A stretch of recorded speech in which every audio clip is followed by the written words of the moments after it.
My father was not an easy character, and you could see it even in his photographs, a heavy face with a hard gaze. After my father died, his portrait stood on the dresser in my room for months. Until one evening, opposite the dresser in my bedroom, is a closet with a mirrored door. And in that mirror, at dusk, I noticed some movement.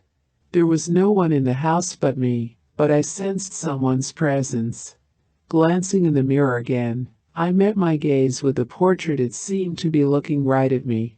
My imagination is running wild, I decided, but just in case, I moved the portrait to the table so that it was not reflected in the mirror. The evening passed quietly, but at night I had nightmares. I dreamt of my father. In the dream he looked at me silently, following me everywhere. The first thing I saw when I woke up was his portrait. He was standing on the dresser again, looking at me through his reflection in the mirror.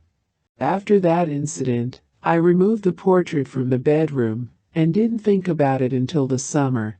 It was late spring, and that day my mother left for the country, and I was alone again.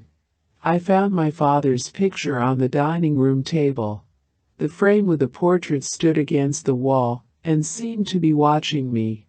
I couldn't stand it and asked out loud, "What do you want?"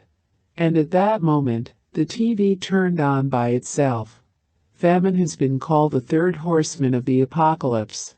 In the 1920s it swept over 30 provinces in the Volga region, and 5 million people fell victim to it, the announcer broadcast to the whole house. I hastily turned off the sound. My father continued to stare at me from the picture. "Are you starving?" I asked. In response, of course, silence.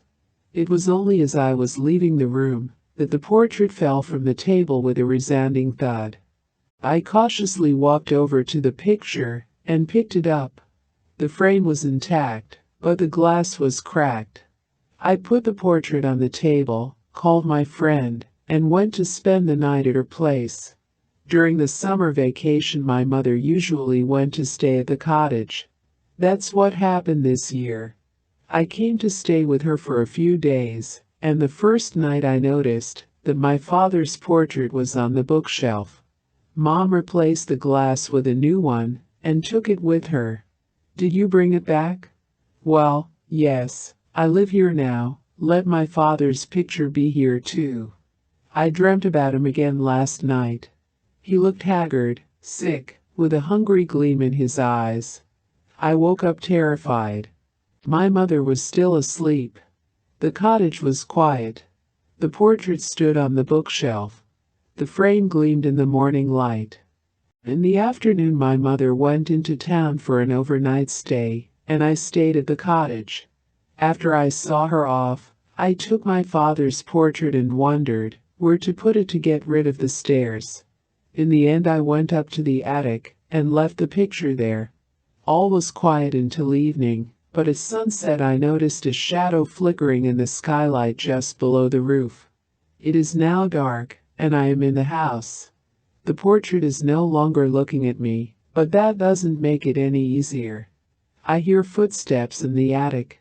I hear him walking upstairs. And I know he's very hungry.